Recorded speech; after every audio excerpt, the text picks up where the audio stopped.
Welcome back.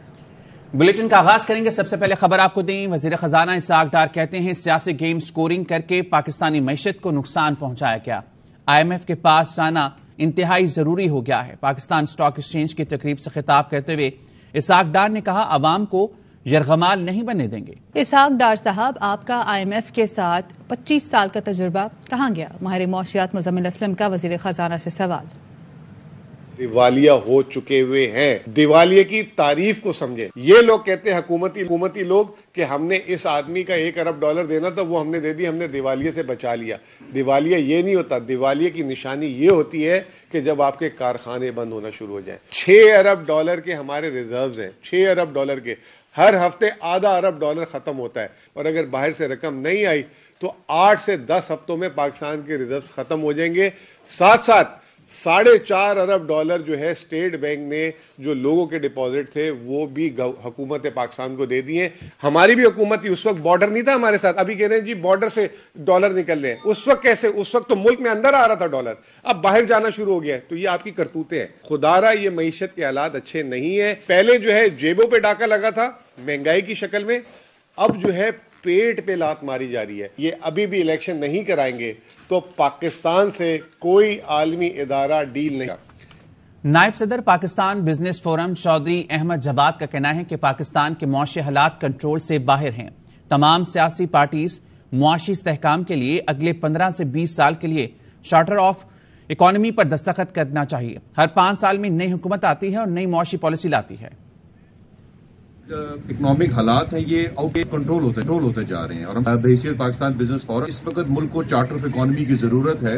جب تک ساری political parties charter of economy کی طرف نہیں آئیں گی، اور ایک 15 سال سے 20 سال کے درمیان کی چارٹر آف اکانومی سائن ہونی چاہیے تاکہ ملک ایک آگے کی طرف چل سکے، انویسٹرز کو، بزنس کمیونٹی کو، عوام کو پتہ ہو کہ ہماری معاشی سمت کیا ہے۔ اس وقت حالات آ رہے ہیں کہ ہر 5 سال بعد ایک نئی گورنمنٹ آتی ہے اور ایک نئی اکنامک پالیسی شروع ہو جاتی ہے، یہ ملک اس کا متحمل نہیں ہو سکتا۔ $6 ارب سے آپ کیا کر سکتے ہیں اور کیا نہیں کر سکتے، سب کے سامنے بات یہاں ہے۔ اس وقت IMF اس ملک کا پاس حل نہیں ہے۔ IMF کے پاس جب ہم گئے، ہم ایک ایسے ویشیس سرکل میں چلے جاتے ہیں جس سے ملک میں مہنگائی لیتی ہے۔ پاکستان کی معاشی صورتحال انتہائی خطرناک ہو گئی ہے۔ نون لیگ کی مخلوط حکومت اقتصادی غارت گر لگ رہی ہے۔ تاریخ میں سب سے زیادہ مہنگائی ہے۔ چوروں نے ملک کا بیڑا غرق کر دیا۔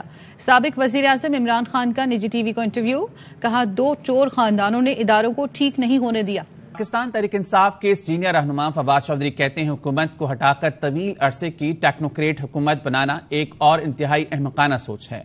ملک کا بحران معاشی سے کہیں زیادہ سیاسی ہے۔ عمران خان کو روکنے کے لیے اسکیمیں بنانا ملک کے مفاد کو پسے پشت ڈالنے کے مترادف ہے۔ واحد حل الیکشن ہے۔ ہم اس قسم کی ٹیکنوکریٹ حکومت کی مزاحمت کریں گے۔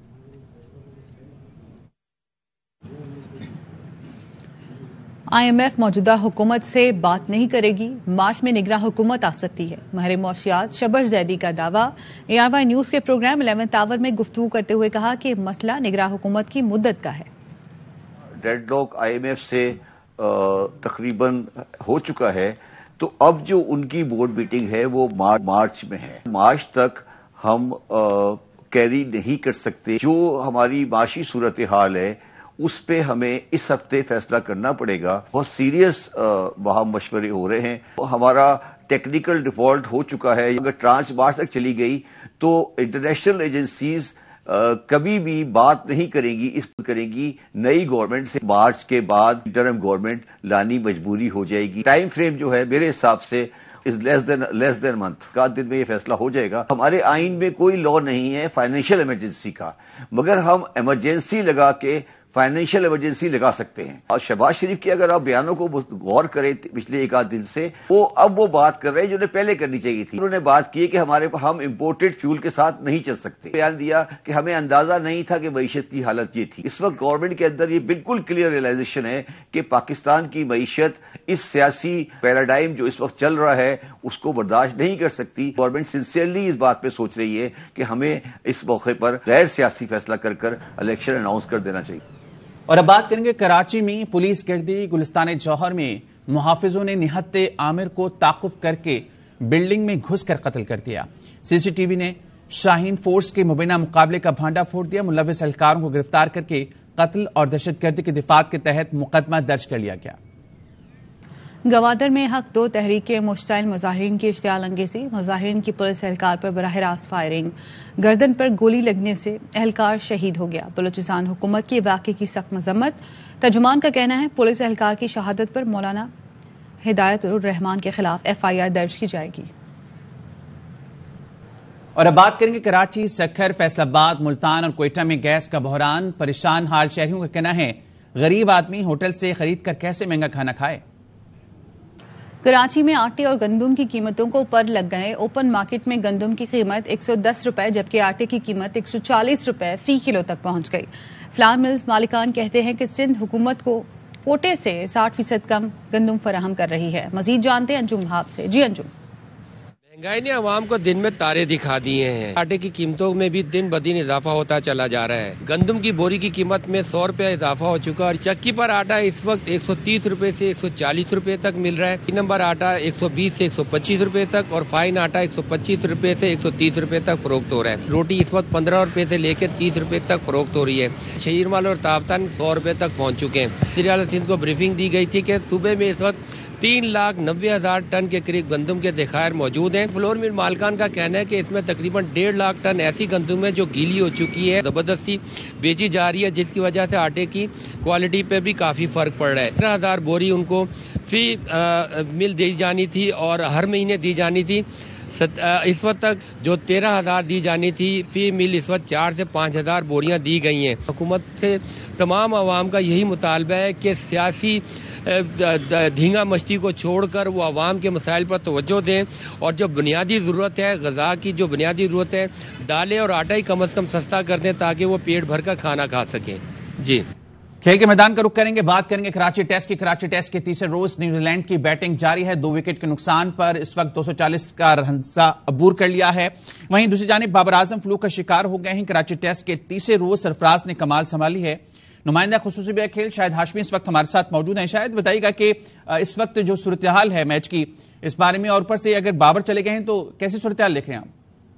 دیکھیں نیوزی لینڈ اچھی بیٹنگ کر رہا ہے، ان کے وہ دونوں اوپنرز آؤٹ ہو گئے لیکن انہوں نے 183 رنز کی شراکت کی۔ اب 249 رنز ہیں، 2 کھلاڑی آؤٹ۔ تو نیوزی لینڈ کی یہی حکمت عملی ہوگی کہ کم از کم 100 یا 150 رنز پاکستان کے 438 رن سے اوپر بنائے اور پھر پاکستان کے اوپر دباؤ ڈالے۔ اتنا ٹرن نہیں ہو رہی پچ پہ اور جس سے بالرز کو اتنی مدد نہیں مل رہی۔ کین ولیمسن لیگ بفور ہو گئے تھے لیکن انہوں نے ڈیسیشن اوور ٹرن کیا ریفرل پہ۔ تو نیوزی لینڈ اچھی بیٹنگ کر رہا ہے اور جہاں تک پاکستانی کھلاڑیوں کے فلو کا تعلق ہے، تو یہ بتائیے گا کہ رضوان کی کپتانی پہ کیا مسئلہ ہوا تھا جب وہ آئے تھے گراؤنڈ میں؟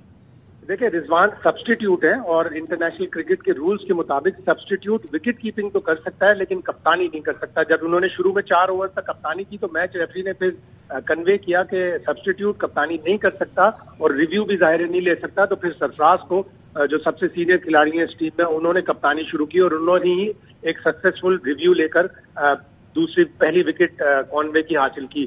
تو یہ مسئلہ ہوا تھا۔ ٹیم مینجمنٹ کو یہ نالج ہونی چاہیے تھی کہ کیا رول ہے۔ جب میچ ریفری نے انہیں بتایا تو پھر انہیں پتا چلا۔ ٹھیک ہے، بہت شکریہ۔ نمائندہ خصوصی کھیل شاہد ہاشمی ہمارے ساتھ موجود تھے۔ اس کے ساتھ ہی نیوز بلیٹن سے فی الوقت اتنا ہے۔ مزید خبروں کے لیے دیکھتے رہیے AR نیوز۔